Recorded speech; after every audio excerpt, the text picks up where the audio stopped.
Budget अभिभाषण पर आपने मुझे बहस का अवसर दिया है।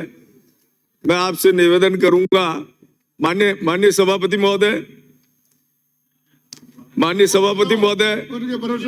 माननीय मुख्यमंत्री जी ने 10 फरवरी 2023 को राज्य का 5वां बजट सदन में प्रस्तुत किया।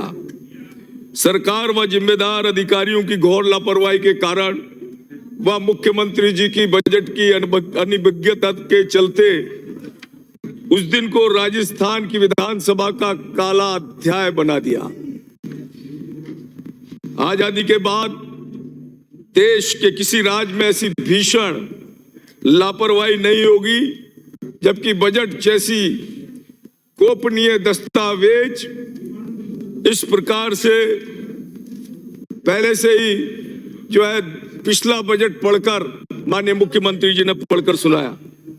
मुख्यमंत्री जी द्वारा जो पुराने बजट का वाचन किया, संपूर्ण देश में हास्यप्रयास के रूप में इस बजट अभिभाषण को देखा जा रहा है। और इस घटना से हमारी और आप लोगों की भी, पूरे राजस्थान वासियों की भी आपस में वार्ता नहीं भाई, शांति रखें। पूरे देश भर में हो रही है। वक्ता को अपनी बात कहने दें। हाँ साहब, वही बात कर रहे हैं बजट की, क्योंकि बजट तो वैसा ही है जैसी हमारी पूर्व की कल्पना थी, जैसी बुद्धिजीवी वर्ग, राजनीतिक विश्लेषज्ञ सबको अनुमान था कि ये बजट चुनावी बजट होगा और एक तरीके से पूर्णतः ऐसी घोषणाओं का बजट होगा जिसमें असत्यता के नाम से के अलावा कुछ भी नहीं होगा।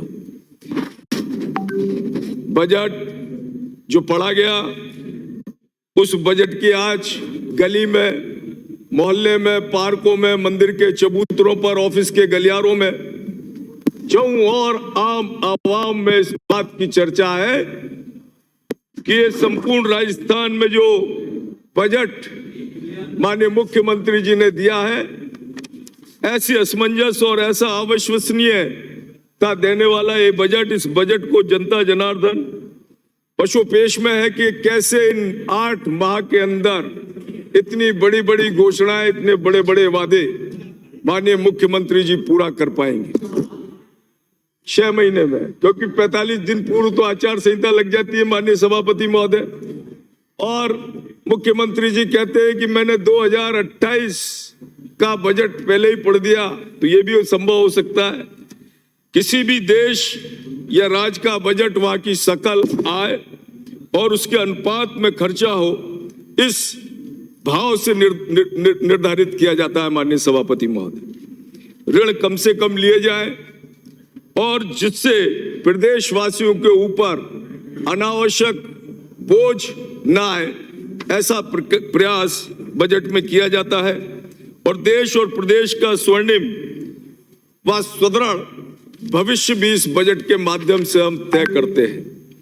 और उच्च कोटि के विचारवान जो राजनीतिक दल हैं, जिनके विचार है, वो अपने बजट का निर्धारण इस प्रकार से करते हैं कि आने वाली पीढ़ी पर भी इस बजट का प्रभाव सार्थकता के साथ पड़े।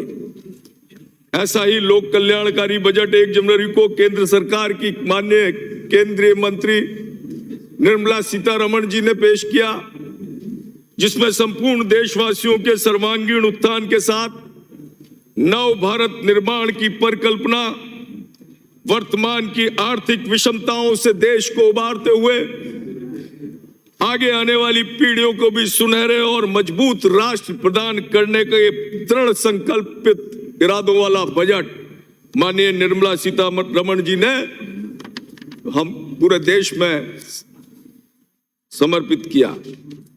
वहीं दूसरी ओर जो राजस्थान का हमारा बजट रहा और उस बजट की जो घोषणाएं हुई, यदि वो बजट लागू होता है तो हमें राजस्थान 5,80,000 करोड़ की देनदारियां ऋण के नीचे आना पड़ेगा और एक व्यक्ति के ऊपर ये ऋण लगभग एक परिवार पर 5 से 7 लाख रुपए का ऋण लोगों को चुकाना पड़ेगा।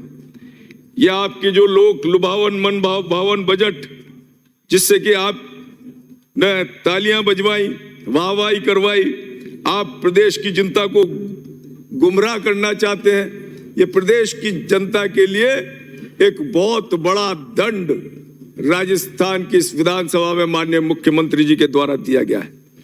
आपने कोई आय के साधन सृजित नहीं किए, आप सिर्फ लोगों पर प्रत्यक्ष और अप्रत्यक्ष टैक्स लगाकर इस ऋण को चुकाओगे। आपके पास आय के साधन नग्न है, आपके पास कमाई का कोई जरिया नहीं है, रेवेन्यू कलेक्शन नहीं है, तो किस तरीके से आप अपने इस बजट को पूरा करेंगे?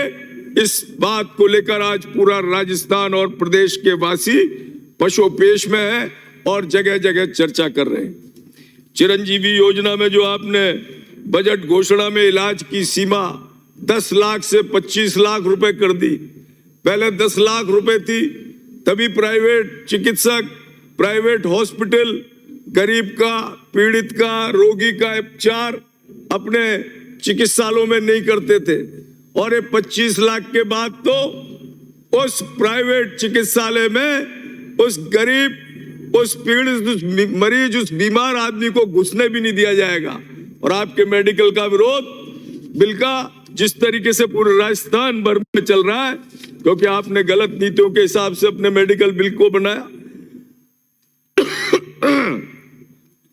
आपके पुराने बजट की आधी से ज्यादा घोषणाएं वे भी आप पूरी नहीं कर पाए।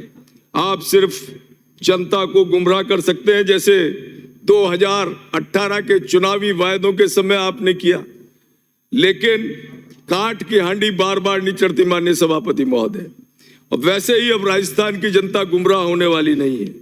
कोटा शहर की तो आपके पिछले बजट की अभी तक घोषणाएं पूर्ण नहीं हुई।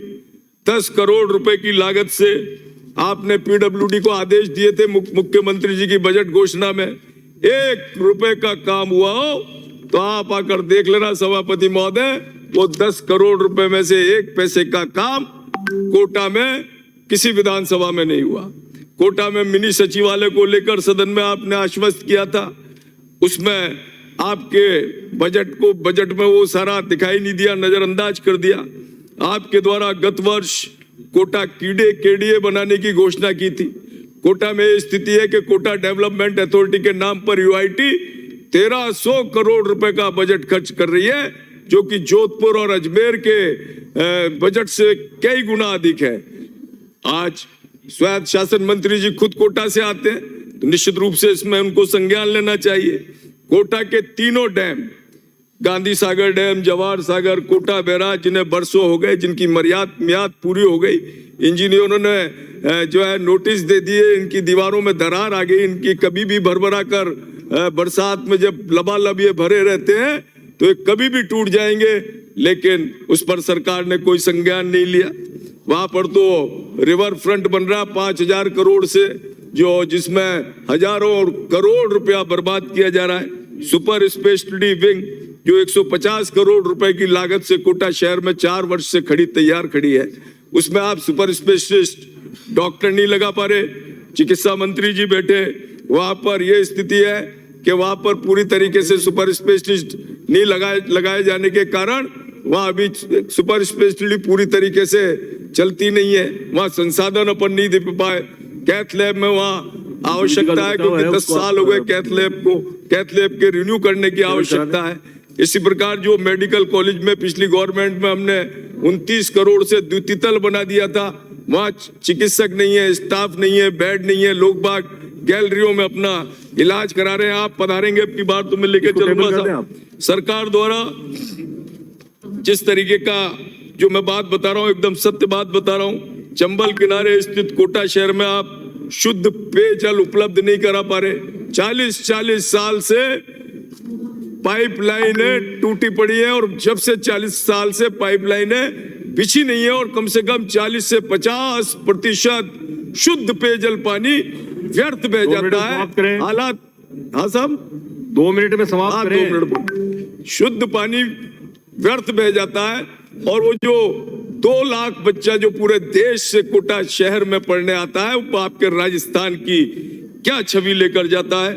जितना पैसा आपने कोटा के सौंदर्यीकरण में खर्च किया उसके थोड़े से अंश में भगवान मथुराधीश जी जो वल्लभ संप्रदाय की प्रथम पीठ है उनका जीर्णोद्धार हो जाता तो निश्चित रूप से कोटा जो धार्मिक पर्यटन नगरी के रूप में भी विकसित हो जाता। राज्य सरकार द्वारा कोटा एयरपोर्ट की बात करूं माननीय सभापति महोदय, तो कोटा एयरपोर्ट में केंद्र सरकार द्वारा सारी फॉर्मेलिटीज पूरी कर ली गई है।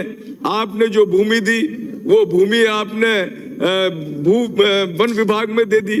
वन विभाग से हमारे माननीय लोकसभा अध्यक्ष ओम बिरला जी ने निकाल कर उसको पूरी किया। क्या हो साहब? अब भाई एक सेकंड में साहब और अब जो राज्य सरकार को पैसा देना है साहब वो पैसा दे दे जिससे कोटा में एयरपोर्ट प्रारंभ हो जाए। वैसे आपने 8 मिनट भी नहीं बोल लेते साहब, मेरे से तो बहुत नाराजगी है साहब। बहुत बहुत धन्यवाद।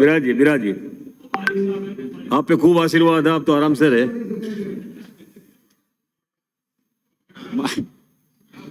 बोलो मत यार गोपाल। माननीय सभापति महोदय, सभापति महोदय विराज आप। सभापति महोदय, मैं प्रस्ताव करता हूं कि सदन का समय 2 घंटा बढ़ाकर 7 बजे तक कर दिया जाए। सदन का समय 7 बजे तक किया गया। श्री राकेश पारिक। माननीय सभापति महोदय,